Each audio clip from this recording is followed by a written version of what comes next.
This is CHSR 97.9 FM here in Fredericton, New Brunswick, Canada, and you're listening to Python's Paradise, your film and music show. And this is your host, Greg Gilbert, aka the Python Hyena. And folks, Willy Wonka and the Chocolate Factory is celebrating its 45th anniversary. And that film was released the year before I was born.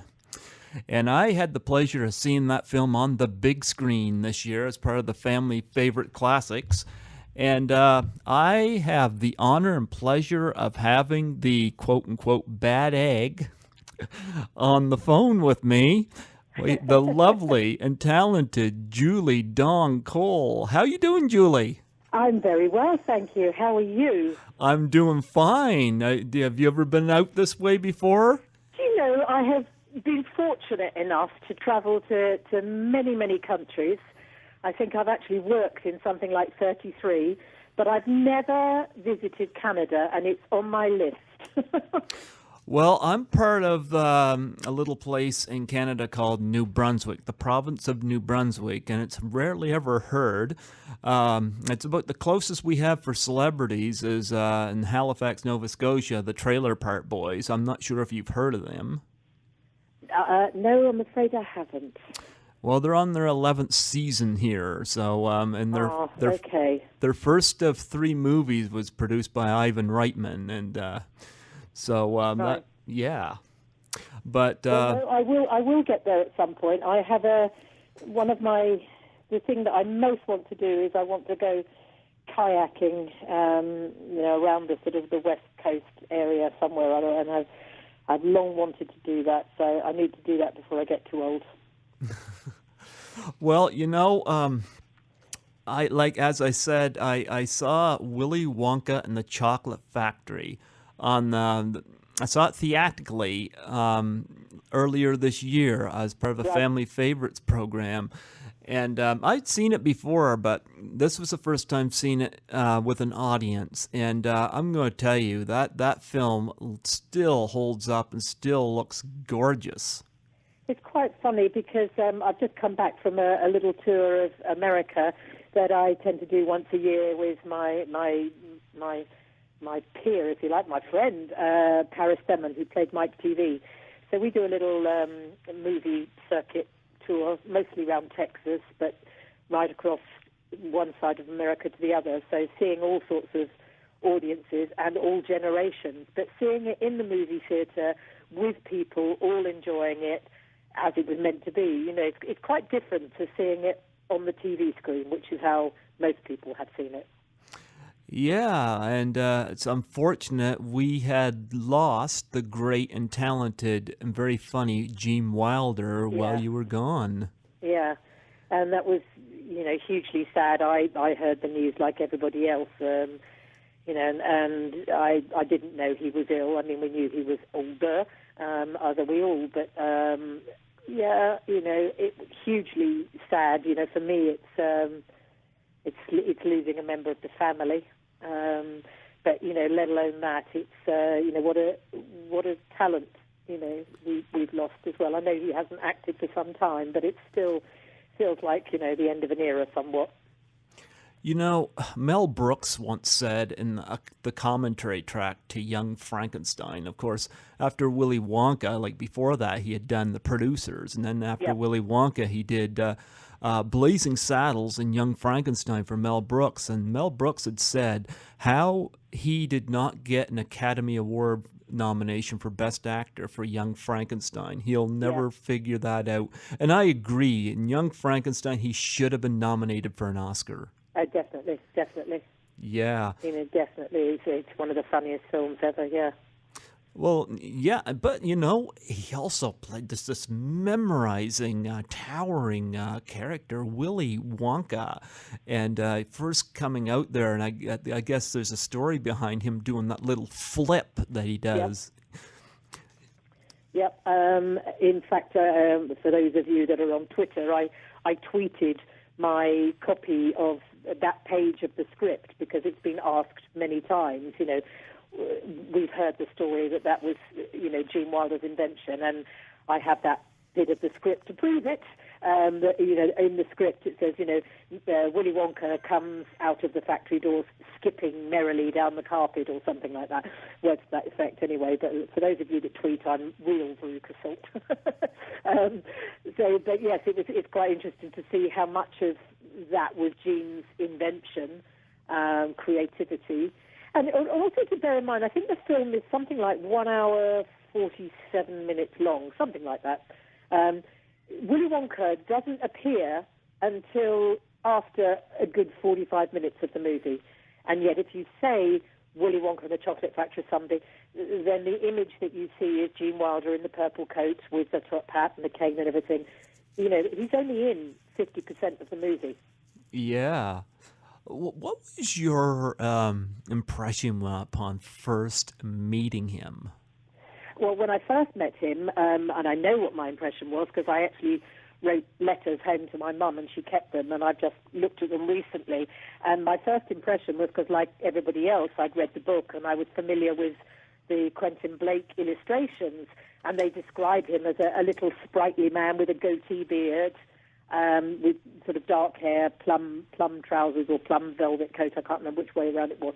But, not like Gene Wilder. So my first impression was, he physically doesn't look as I had imagined Willy Wonka to be. But, forever now in my mind, you say Willy Wonka, you see Gene Wilder or Gene Wilder's interpretation, yeah. And my first impression, he seemed very nice, what a nice man. And that's a lasting impression too. And I think, the one thing that you can't fake in film is that genuine niceness. It comes across. Yeah, and then of course Tim Burton made Charlie in the Chocolate Factory with Johnny Depp. Did you see that? And if you have, what was your impressions of that? Well, we're not the best people, the old cast, to judge it.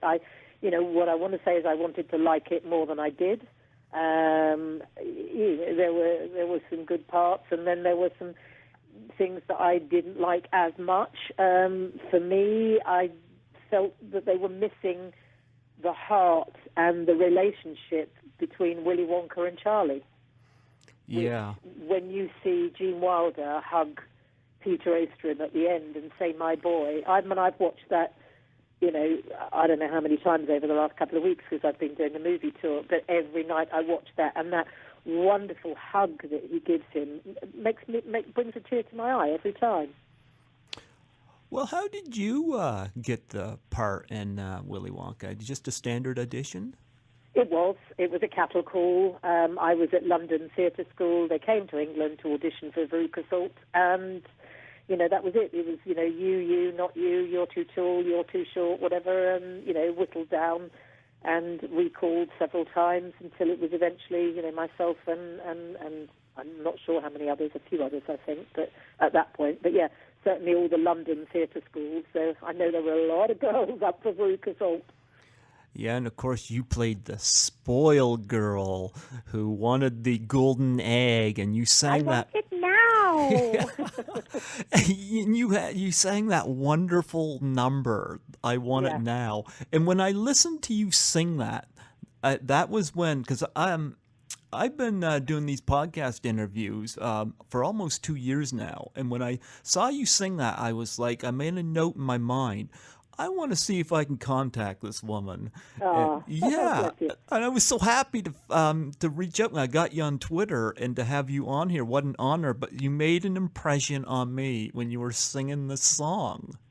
Well, how nice is that? Well, when I auditioned for the film, they did not have the musical score finished. So my audition song, they said, "Well, sing something. Sing Happy Birthday." So that was my audition number. And then when they did have then I got cast, and then I went to meet the musical director afterwards because they said, "Look, if you can't do it vocally, we will dub it." But here's the song. I think I had a demo tape with Anthony Newley singing it, which of course is completely different to my 12-year-old self. So I went away and learned the song, and then Walter Scharf, who did win an Oscar for the movie, came to London, and I remember singing the song at a grand piano in the public foyer of a hotel in Park Lane in London. And he, I sang it through, and he went, "Yeah, you can do it." Well, I understand. I know you got 2 children. Yep. What do they think of your work in Willy Wonka? Are they as proud as your fans are? I suspect not. When Mum or Dad does something, it's just kind of like, oh, that's what Mum or Dad does. So they've sort of grown up with it. I think they like some of the perks every now and again. I think they like some of the occasional kudos, and I think they find it amusing when their friends go, "OMG, your mum is who?" and that comes out. So that's quite funny. It's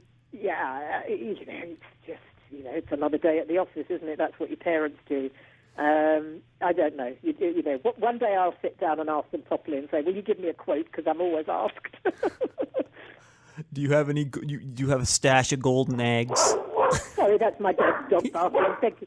Do I have a stash of golden eggs? No, I don't have a stash of golden eggs. I do have 1 or 2 souvenirs. I have a scrumdiddlyumptious bar. I have a golden ticket, and I have a couple of Wonka bars. I still have my script, and I still have my copy of the book that I auditioned from and indeed took out to Germany when we made the movie and got everybody to sign it. So that is very special because I have Roy Kinnear with a little message in it, Jack Albertson was the message, and obviously Gene Wilder. So that's that's very special. Yeah, and were you nervous when you had to do the song? Sorry? Were you nervous when you had to do the song? Yeah, I was. I mean, I went out earlier before filming started because obviously the soundtrack is recorded first. And so I went out to record the soundtrack in August. In fact, we recorded it a couple of times because they made some lyric changes, minor lyric changes and things. So, yeah, it was fun. But then when it came to actually filming it, I just wanted to do it and give it, a good old crack. Also happened to be my 13th birthday. Yeah. Oh, yeah, that happened during the filming. Yeah. They have a special celebration for you? Well, they did. I had a surprise party, which I didn't know was happening in the evening. But during the day, it was nobody really said anything at all. And I thought, oh, well, they probably don't know it's my birthday.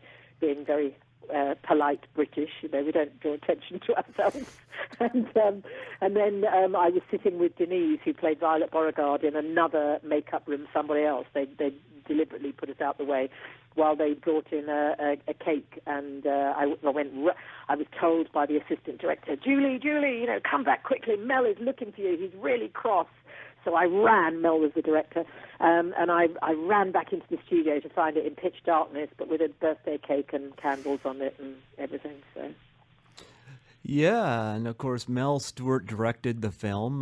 What was he like as a director? Mel Stewart directed it. Mel was quite gruff, quite brusque, quite abrupt, didn't really care for children too much. He was very much, come on, no nonsense, we've got to do that. He was quite what we call shouty. He was a bit shouty. But, I've seen him, he passed away 2 years ago, I think now.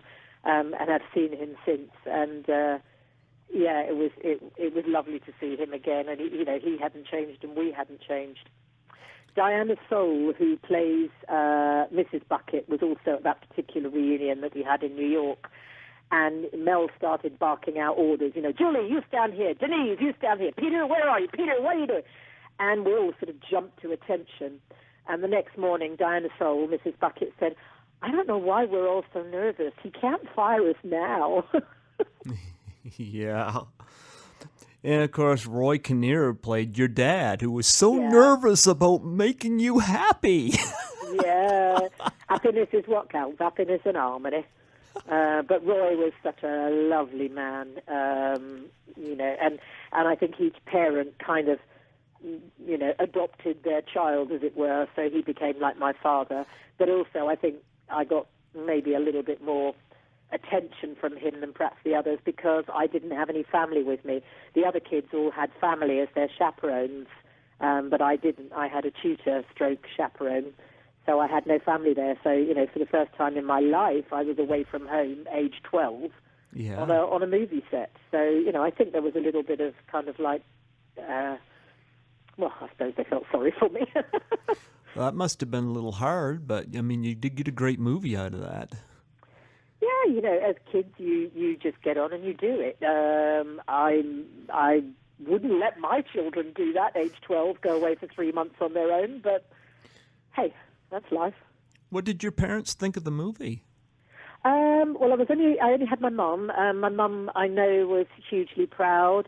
It's only now as a mum that I realise how extraordinary it must have been for her to sit at the premiere and watch all of this unfold that she had no idea of what I'd said or what I'd done or how I looked or, sadly she's passed away and I can't ask her. But I can only imagine, with most 12-year-olds, you know what they're doing, you know their teachers, you know their homework, you know what their day is. There's a missing 3 months that she had no awareness of. Yeah. And I mention that because now I'm a child psychotherapist. Oh. So now I'm thinking, wow, that is quite an amazing thing in a mother-daughter relationship to have that separation for 3 months where you have to grow up and you have to do your own thing and you're responsible. I was responsible for, learning my lines, doing my homework, deciding whether I needed to wash my hair or, what I should eat. Okay. Yeah, and you mentioned you was on tour with the guy who played Mike TV, Paris Theman? Yeah, that's right, yeah. Okay. What was he like to work with? I know he got shrunk. Yeah, he got shrunk. Well, Paris Theman, Mike TV, was a year and a half, 2 years younger than the rest of us. He was 11, we were 12 going on 13. So there was a bit of a gap way back then because he was still a kid and we were on the edge of puberty. We were becoming teenagers. So there was a gap back then. So I think there was a bit of kind of like, shut up, Paris, going on. Yeah. Yeah, and of course you had Peter Ostrom and Jack Albertson playing Charlie Bucket, and of course Grandpa Joe. They had some wonderful chemistry on there. Your memories of them? Well, it's just lovely. I mean, Peter is a dear friend. We tend to see each other usually, hopefully, once a year. The kids, obviously, Jack Albertson is no longer with us. I never saw Jack after the movie, nor any of the other adults except Roy. I did see Roy afterwards because he was British. But yeah, Peter is a sweet man. He's grown up exactly as you'd think Charlie would. He never made another movie. Movies weren't for him. Show business wasn't for him. And he became a large animal veterinarian dealing with dairy cattle in upstate New York. Well, he played Charlie. I mean, he made his mark, so... Yep. Yeah, so... Yep. So he's got that, and there's no shame there, so...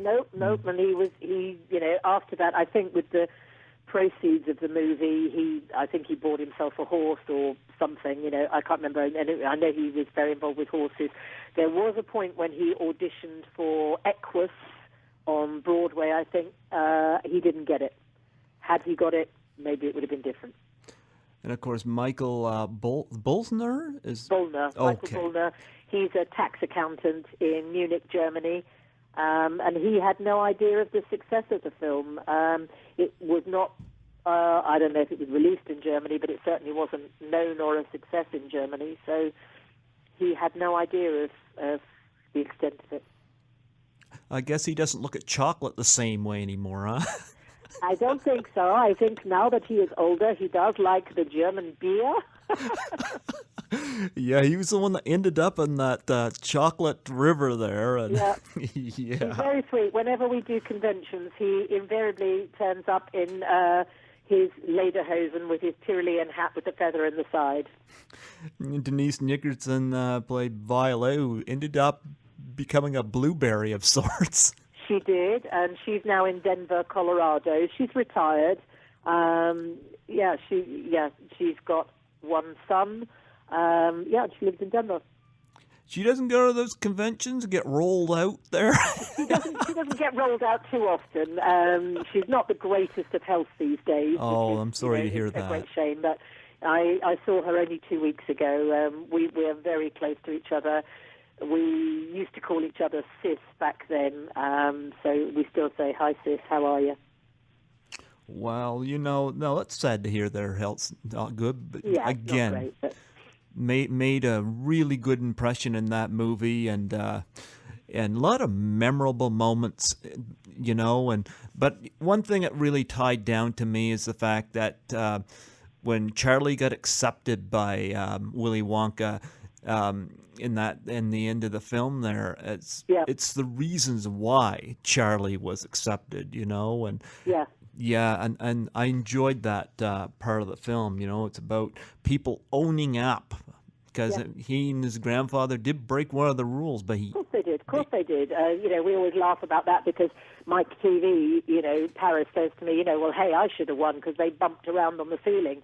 But, was it really about tricking and trapping the children? The children trapped themselves. Augustus fell in the river, disappeared. She had to go off to be juiced. Verusa went down the chute. Mike shrunk. But it was, there's something, he presents the challenges and watches how, Willy Wonka, and watches how they deal with it. And that line, "So shines a good deed in a weary world," that's it. Yeah. Well, when you went on these conventions, do you ever get approached with anything interesting to sign, like any interesting things people bring you to sign? All sorts of things. And I suppose the most alarming thing that I've been presented with was a young lady who had me as a complete tattoo on her back, the whole of her back. I didn't quite know what to say. Were you honored? Well, I sort of am, but I'm slightly disturbed. But there am I, in my full stance, shouting as I go down the indicator with the scales behind and the good and the bad symbol on the scales behind, and fists clenched and all of that, completely over her back, which is I'm still not quite sure what to make of it. Well, I don't get tattoos because, I don't know how painful it is. Some people say it's painful, and some people say... There was I, full colour on this woman's back. I remember it well. She lives in Kansas City. Wow. Well, that must have been a shocker. It was really, yeah. And I was so stunned, I didn't quite know how to ask what was behind it and why. Apart from, maybe she obviously liked the movie, but it clearly had more symbolic meaning to her than just a movie. What did it mean to her? There you go. No, well, Willy Wonka and the Chocolate Factory, 45 years old. Like I said, I'm 44, so that came out just before I was born. And I was so honored to see that on the big screen, and I'm glad that people continue to enjoy that film. And we're very happy that they do. When the other version came out a few years ago, that shall not be named, we kind of thought, well, okay, we've had our day, and now it's time to hand the baton over to somebody else. But people seem to vote with their feet, and it made people almost a little bit partisan. I can be neutral about it, but other people will be going, how dare they, and they get quite, if the subject comes up at a convention or an audience screening, which it always does, somebody will always ask, what did you think of the remake? We don't usually have to say very much. Other people tend to shout it down. I'm going to say one thing that the remake did add that I thought did work. And that was when, of course, Christopher Lee, who we unfortunately lost this year as well, he played, of course, Johnny Depp's father in the film. Yeah. And I liked the fact when they met up, he, of course, was a dentist, was disappointed that Willy Wonka wasn't following in his footsteps. And when he checked his teeth, his teeth were perfect. I suppose, that does take it into another strand. For me, I think the essence is that Roald Dahl wrote a story about 4 dysfunctional children Yeah. and 1 nice child, and that's what it was about. It was about the goodies and bad. You can add all sorts of other layers in, but, the essence of the film is about, nice people deserve to get nice things, and bad people deserve to get bad things. Well, between the two, I think the version you were in was absolutely hands down the best version. I suppose the question is, which version would I prefer to be in? And, I prefer to be in the one I was in. Yeah, well, very detailed, and like I said, nothing against Johnny Depp, very talented. No, I adore Johnny Depp. I think he's, amazing, wonderful actor. I love all his films, but, yeah. But Gene Wilder is kind of the image that pops up when the name Willy Wonka. It is. If you say Willy Wonka, that's what you see in your mind. Yeah. Now, you did a couple other films I want to touch on. The Lucky Touch, speaking of touch, for director Christopher Miles. How was he differ to Mel Stewart? Oh, very, very laid back. He was, just very laid back, and but also I was probably a little bit older. Not much actually, only probably a couple of years older when I did that. I played a tiny part. I played Shelley Winters and Lee Jacobs' daughter, and the film starred Susanna York and Roger Moore. And Christopher Miles, the director, as you say, was the brother, I believe, of Sarah Miles, so theatrical dynasty. I remember Shelley Winters more than anything because my scenes were mostly with her, and she had this great dog that it was supposed to be the family dog, and she couldn't handle this great big dog. She used to get in a fluster about it, so every time the dog was there, she'd say, "I think I should have my daughter in this scene so that I could look after the dog." Yeah, Lee J. Cobbs would have done that shortly after he did The Exorcist. Yes, yeah. And they were like an old married couple. She was sort of shrill and shrieky, and he would be just, every time she said something, he'd kind of like roll his eyes. They were like an old married couple. It was quite funny. And Roger Moore, of course, was James Bond during that period. What were your impressions of him? Well, very nice. And all I can remember is that I met him on set because obviously my scenes weren't with him. So but the one and only time I did meet him, he was sitting there eating a bunch of grapes, which he then proceeded to share with me. So that was my memory of Roger Moore being very nice. And Susanna York? I think I'd met her once, twice, but, again, as you often do on movies, you turn up, you do your bit, and if your lines aren't with them, you don't see these people. Yeah. And then, of course, Camilla. I've never seen Camille, but I got to say this. I noticed the director, Desmond Davis. Now, he directed a movie I celebrated this year for its 35th anniversary. I love the original Clash of the Titans. Yep. And I had interviewed somebody from the Ray Harryhausen Foundation earlier this year. And they put me in touch with Caroline Munro, who was, of course, in The Golden Voyage of Sinbad. And I love the Clash of the Titans, and Desmond Davis, of course, directed that. And, of course, he directed Camille. And I noticed that when I was taking notes to interview you. What was Desmond Davis like? Well, again, extremely nice. And I hadn't realized just quite what a legend he was. I don't know, I tend to sort of live in my own world, go, oh, got a job, marvellous, nice.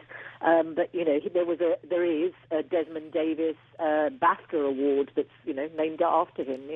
He's highly regarded. And, of course, an amazing cast. I mean, the cast itself, reads like a who's who. We had Colin Firth and Greta Scacchi. Greta Scacchi played Camille, Colin Firth as Armand, and then everybody, the expression, we have The World and His Wife was in it. Sir Ben Kingsley, Denham Elliott, Ronald Pickup, Billy Whitelaw, Sir John Gielgud, to name but a few. I shared a trailer with Billy Whitelaw. And she was that was great fun on rainy afternoons that we were filming outside Paris and sitting there, sharing a trailer with Billy Whitelaw, who would, tell you all of the luminaries that she'd worked with. And I remember sitting there one particular afternoon, and there was a tiny little knock at the door on our trailer, and we opened the door, and it was for John Gielgud, saying, "Oh, would you mind awfully if I came and sat with you? I'm on my own over there, and I'm terribly lonely." So, there am I sitting there having an afternoon tea with Billy Whitelaw and Sir John Gielgud. Oh, that must have been awesome. I remember Billy Whitelaw, of course, was in Frenzy for Hitchcock, and she was in The Omen. Yep, The Omen, yep. Yep. And of course she was Beckett's muse. Yes. And, of course, Colin Firth, look where he is now. Like, he's in the Bridget Jones's movie. I know. How many people are jealous of me? I actually did have dinner with Colin Firth on the Champs-Elysees. That's pretty good. Yeah, he's in those Bridget Jones's movies, and he won an Oscar for The King's Speech. Now, how proud are you of that? Yeah. The Railway Man, his body of work is fantastic. Yeah, so I didn't realize he was working back then. I think that film came out, what was it, 1984? Must be something like that. He came to, I suppose, to fame, if you like. I mean, that was early days for him. But he had been in another country, I think in the West End, and did he do the movie? I'm not quite sure. I think he did. But another country was probably where he started. So he was very much a new boy back then. Yes, he was. Well, I'm not going to keep you too much longer here, but I am going to say this before I do go. I've got about 9 interviews in draft, so this is probably not going to air until probably, believe this, December. Well, one day I will come to Canada. Funnily enough, I mentioned to Paris Demon before before I arranged this interview, I was saying, we've never done a convention in Canada, can we? So, if you know anybody that organises conventions in Canada, it's on my wish list. I really want to go kayaking. Well, you know what? I've been asked by another actress, too. I had Cindy Morgan from Caddyshack on here last year, and she asked if I could arrange something, and I have no idea how to do that. But no, they happen. They come along. I mean, we put feelers out and things happen, but we've been busy with the States and it hasn't happened. But I think Canada, from what I've seen, is such a beautiful country. Yeah. But New Brunswick is one of those small little provinces. We got 3 cities here: Fredericton, St. John, and Moncton. I'm in Fredericton. And I'm so honored to be here at the university campus station, being able to do my show and talk to wonderful talents like yourself. Well. And here we are, October 1st, and like I said, I've been so busy doing interviews that, like I said, you're number 51, you're episode 51 for an interview, wow. And I'm just playing the second half of my 42nd one on tomorrow, because Sundays are my live shows. Right, well, you've got a lot of material there. I do, and you know what? I love it. I love it, and I've never had a complaint, and I've got a fellow out of Los Angeles that's sending clients my way because he likes how I treat the people I have on. Yep. But when this airs out, and like I said, I know it's October now. It's probably not going to air till probably December. Oh, well, you tweet me and I'll retweet and all of that. I'm relatively new to Twitter, and I'm just sort of really kind of appreciating the power of it. Yeah. And another thing too, like the link for it on this station here, it'll be active for maybe about 3 months because we share a server with somebody. Then then it'll go to my YouTube page. Now I got a YouTube channel. I've got 24 out of my 50 interviews up there right now on YouTube. Now, when I put them on YouTube, I like to have pictures to go along with the audio. Do I have your permission to use some headshots? Oh, of course you do. Yeah, anything you can find. Don't ask me to send you anything because I'm rubbish at that. But if you can find something on Google Images or, you need something, then just let me know. Well, that was going to be my next question. How do I get an autograph?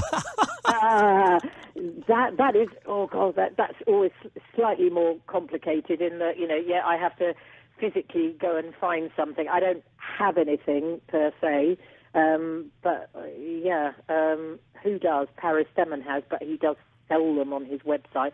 But, I mean, I can sign you a blank piece of paper, but I don't actually have anything. You know what? You need to get yourself a web page. I know. It's not what I do for a living, so I tend not to focus on it too much. Well, you know what? I bet you could probably, like I notice a lot of people I interview, they have web pages, and there's a section where you can order pictures, and most times it's usually $15 or $20, and it'd be a good way to earn some extra cash. And I should do it. It's just being organized. Yeah. I have a busy life and a busy everything else, and just dealing with work and day-to-day living is like, I put that on a back burner, but never mind. I should do it. I'll get myself sorted. When I do, I'll tweet. Well, I'm happy to have found you on Twitter, because Twitter, I've only had a handful of people I've gotten on Twitter, and I'm glad you followed me because I was able to give you the details to arrange this, because it can be difficult, but I've gotten a few people on Twitter. You don't have a Facebook, do you? No, I don't. Well, I do, but only for, it's a private Facebook, so I tend to use it just for family and my immediate friends. But. Okay.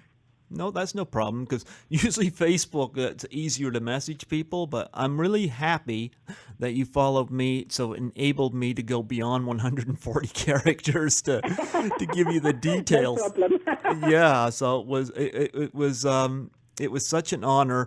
And, again, happy it's not 35, 45th anniversary for Happy Willy 45th. Wonka. 45. I know. A movie How scary is that? Yeah. a year older than me. Oh, no. I'd like to lie about my age, but sadly I can't because everybody knows. Yeah, but you look lovely. You do. Well, there we go. Thank you for that. You do. Okay, well, until you can get set up where you can send autographs, I won't hound you about that. I'll sort it. I'll get it sorted. Yeah, so I think the last thing I will ask you is, would you mind doing a plug for my show? No, I'll do that. Yeah, certainly do that. Just say who you are, and if you can, say who you are in relation also to Willy Wonka. Yeah, and what's the name of the show? My name in my show is called Python's Paradise. Python like the snake.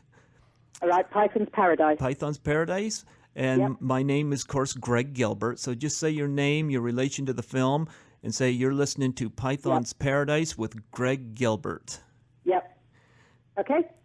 Okay, all set, all yours. Hello, this is Julie Dawn Cole, but better known as Verusa Salt from Willy Wonka and the Chocolate Factory, and you're listening to Python's Paradise with Greg Gilbert.